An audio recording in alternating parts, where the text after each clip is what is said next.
Question number 12 में हमें बोला है कोई एपी का फिफ्थ टर्म की वैल्यू 6 है, यानी first term, second term, third term, fourth term, fifth term पे क्या आएगा 6 आएगा और 6 वाली टर्म पे क्या आएगा 5 आएगा।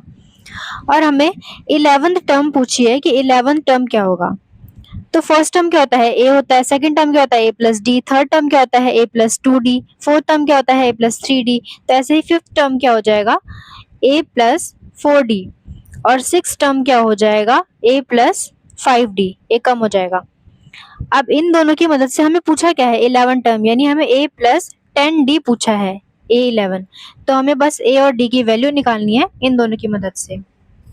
तो a प्लस 4d हमें कितना दे रखा है, फिफ्थ टर्म हमें कितना दे रखा है 6 और सिक्स टर्म हमें कितना दे रखा है, यानी कि a प्लस 5d हमें कितना दे रखा है 5 दे रखा है। इन दोनों को सॉल्व करते हैं, सब्ट्रैक्ट कर देंगे तो हो जाएगा माइनस डी इक्वल टू 1। तो हमें d की वैल्यू क्या मिली -1 मिली। अब इसमें पुट करते हैं इस वाली में, तो a plus 4d equal to 6 है। a प्लस 4d की वैल्यू -1 इक्वल टू 6, तो a माइनस 4 इक्वल टू 6 हो जाएगा। तो a equal to 6 plus 4 equal to 10। तो a की वैल्यू हमें 10 मिल गई। अब हमें ये फाइंड करना है, a की वैल्यू हम 10 पुट करेंगे प्लस 10 इंटू में d की वैल्यू -1 पुट करेंगे, तो 10 ये हो जाएगा -10 इक्वल टू 0। 13th क्वेश्चन में हमें बोला है अगर tn हमारा रिप्रेजेंट करता है nth टर्म को, tn का फॉर्मूला क्या होता है nth टर्म का formula a plus n minus 1 into में d। अगर tn हमारा nth टर्म को रिप्रेजेंट करता है और हमें t2 plus t5 minus t3 10 दे रखा है, t2 plus t9 equal to 17 दे रखा है, तो हमें क्या पूछा है, हमें d की वैल्यू, कॉमन डिफरेंस और a की वैल्यू पूछा है। ये a5 भी फिफ्थ टर्म को डिनोट कर रहा है और T2 सेकंड टर्म को डिनोट कर रहा है। यहाँ पर T5 भी वही चीज है, T5 और A5 का मतलब सेम ही है।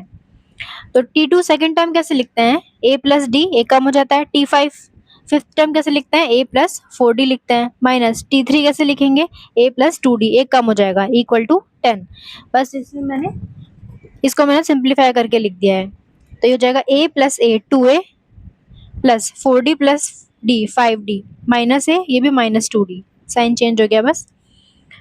2a माइनस ए हो जाएगा a, 5b minus 2d plus का 3d इक्वल टू 10। इक्वेशन 1 मिल गई।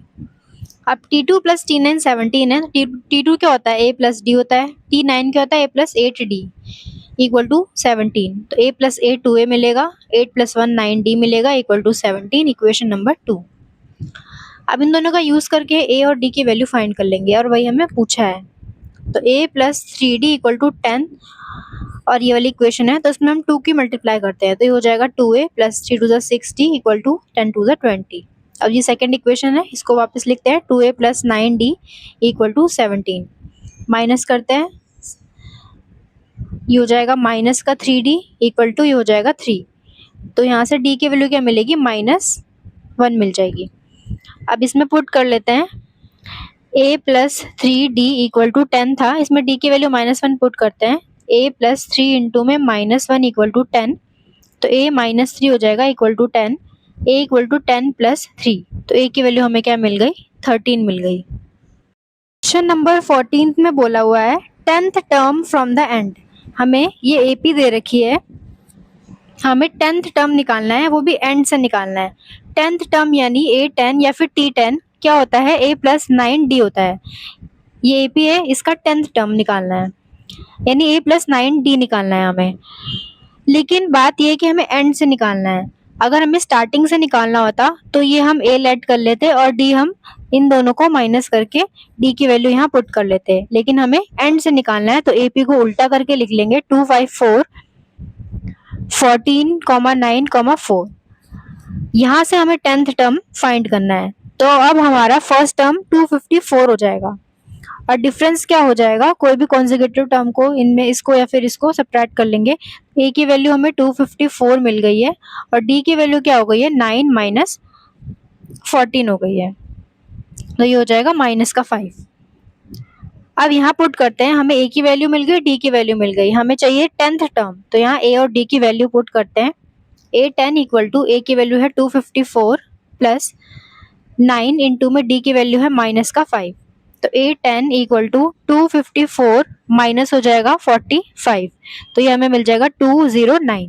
तो हमें 10th टर्म क्या मिला है, 209 मिला है। अब नेक्स्ट क्वेश्चन है, हमें थर्ड टर्म दे रखा है 5, या फिर T3 या फिर A3 हमें दे रखा है 5।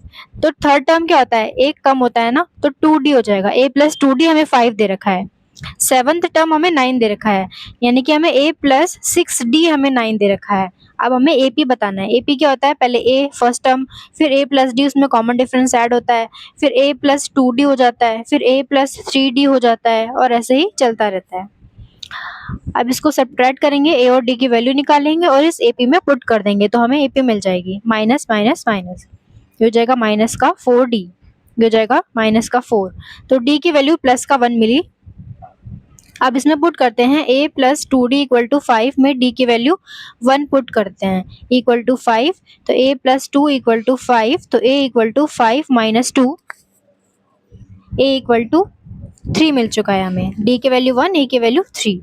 अब यहाँ पुट करते हैं, फर्स्ट टर्म 3 है, A यानी कि फर्स्ट टर्म, सेकेंड टर्म 3 में 1 ऐड कर देंगे तो 4 मिलेगा, फिर अगला वाला टर्म अब 4 में 1 ऐड करेंगे तो 5, फिर 5 में 1 ऐड करेंगे 6, और ऐसे ही हमारी AP चलती रहेगी। जो भी टर्म यहाँ पे मिलती जाती है उसमें हम कॉमन डिफरेंस ऐड करते जाते हैं, तो हमें AP मिल जाती है। क्वेश्चन नंबर 16 में हमें बोला है 31st टर्म बताना है AP का, 10th टर्म 38 है, 10th टर्म यानी A प्लस 9D 38 है, और 16th टर्म 34 है, यानी A प्लस 15D कितना है, 74 है। ये हमें दे रखा है क्वेश्चन में, और हमें A 31 बताना है, यानी कि 31 टर्म बताना है। इसका मतलब A 31 क्या हो जाएगा, A प्लस 30D, हमें ये फाइंड करना है, A प्लस 30D। तो इन दोनों इक्वेशन का यूज करके A और D की वैल्यू फाइंड करेंगे, उसके बाद इसमें पुट कर देंगे। तो सब्ट्रैक्ट करते हैं, ये हो जाएगा 6D इक्वल टू 36, तो D equal to 36 by 6 equal to 6, तो D की वैल्यू हमें मिल गई है 6। अब इसमें पुट करते हैं, A plus 9D equal to 38 में D की वैल्यू पुट करते हैं 6 equal to 38, A plus 54 equal to 38, A equal to 38 minus 54, A equal to minus का 16, तो A की वैल्यू हमें माइनस का 16 मिल गई है, और D की वैल्यू हमें क्या मिल गई है, 6 मिल गई है। अब इसमें पुट करते हैं, 31 टर्म निकालनी है ना हमें, A 31, तो A की वैल्यू हम पुट करते हैं माइनस 16 प्लस 30 इंटू में D की वैल्यू हम पुट करते हैं 6, तो माइनस 16 प्लस ये हो जाएगा 180, तो माइनस करके आ जाएगा 160, तो हमें 31st टर्म मिल गई है 164। क्वेश्चन नंबर 17 ने बोला है which term of the series 21, 18, 15 is minus 81। कौन सा टर्म इसमें से माइनस 81 होने वाला है, जैसे फर्स्ट टर्म 21 है, सेकंड टर्म 18 है, थर्ड टर्म 15 है, ऐसे ही कौन सा टर्म माइनस का 81 होने वाला है, ये हमसे पूछा है। और आगे हमें पूछा है कि कोई टर्म 0 भी हो सकता है, तो जनरल टर्म हम कैसे निकालते हैं, an equal to a plus n minus 1 into में d, ऐसे हम निकालते हैं जनरल टर्म। अब अगर ये माइनस 81 है कोई सी टर्म, तो उसके लिए हमें n फाइंड करना है कि कौन सी n पर ये माइनस 81 मिलने वाला है। तो first term 21 plus n minus 1, d क्या होता है 18 माइनस 21 माइनस 3, माइनस 81 इधर आके माइनस 21 हो जाएगा, equal to n minus 1 into में minus 3, minus 102 equal to n minus 1 into में माइनस 3, माइनस 102 अपॉन में माइनस 3 आ जाएगा, इक्वल टू n माइनस 1, ये हमें मिल जाएगा 37 हाँ प्लस का ही मिलेगा, इक्वल टू n माइनस 1, तो 37 प्लस 1 हो जाएगा इधर आके, इक्वल टू n, तो हमें 38 टर्म पर माइनस 81 मिलने वाला है। 34 होता नहीं, 34, तो ये हो जाएगा 35, तो हमें 35th टर्म पर क्या मिलने वाला है, माइनस 81 मिलने वाला है। जैसे फर्स्ट सेकंड थर्ड टर्म है, ऐसे ही 35th टर्म पे ये वाली वैल्यू लिखी होगी। अब हमें पूछा है क्या कोई सी टर्म 0 भी हो सकती है, तो हम यही मेथड दोबारा लगाएंगे, a plus n minus 1 into में d। तो अब हमें 0 के लिए, कोई टर्म 0 है उसके लिए हमें n फाइंड करना है, किस टर्म पे 0 है। फर्स्ट टर्म 21 है प्लस n माइनस 1, d की वैल्यू माइनस 3, इधर आके minus 21 equal to n minus 1 into में माइनस 3, -21 इधर आके -3 हो जाएगा अपॉन में इक्वल टू n-1, तो 7 equal to n-1, 7 + 1 equal to n, तो 8 इक्वल टू n। तो 8th टर्म पे हमें क्या वैल्यू मिलेगी? 0 वैल्यू मिलेगी। 18th क्वेश्चन में बोला है टोटल टर्म्स हमें दे रखी है 60। क्वेश्चन में पढ़ देती हूँ, an AP consist of 60 term. कोई एपी है उसके अंदर 60 टर्म है, यानी इसका मतलब n 60 है टोटल। जैसे फर्स्ट टर्म है, सेकंड टर्म है, थर्ड टर्म है, वैसे ही 60 टर्म है टोटल। अब हमें बोला है आगे कि first and last term is 7 and 125। तो फर्स्ट टर्म तो हमें 7 दे रखी है और लास्ट टर्म हमें दे रखी है 125। तो लास्ट टर्म का क्या मतलब है? टर्म से 60 है, इसका मतलब हमें ए 60 दे रखा है, 125 ए 60 या फिर टी 60। 125 दे रखा है और ए हमें 7 दे रखा है। अब हमें 31st टर्म निकालना है। 31st टर्म मतलब a + 30 डी, हमें ये फाइंड करना है। तो a की वैल्यू तो हमें पता ही है, d की वैल्यू बस फाइंड कर लेंगे। तो अब हमें पता है a 60 को हम कैसे लिखते हैं? a + 59 D. तो हमें इसकी वैल्यू दे रखी है 125, क्योंकि a 60 a + 59 d होता है और a 7 दे रखा है, तो यहाँ 7 पुट करेंगे। 59 d इक्वल टू 125। तो 59 डी इक्वल टू 125, इधर आके माइनस का 7 हो जाएगा, तो 59 डी इक्वल टू 118 मिलेगा हमें, और डी इक्वल टू 118 अपॉन 59, यानी कि हमें डी की वैल्यू क्या मिल जाएगी? 2 मिल जाएगी। अब हम यहाँ ए की वैल्यू पुट करेंगे 7 + 30 इंटू में डी की वैल्यू पुट करेंगे 2, तो 7 प्लस ये हो जाएगा 60, तो हमें क्या मिल जाएगी? A31 की वैल्यू क्या मिल जाएगी? 67।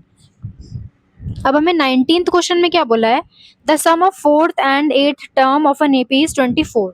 4th टर्म और 8th टर्म, एपी है first term, second term, third term, fourth term, तो ये 4th टर्म का सम और 8th टर्म का सम 24 है।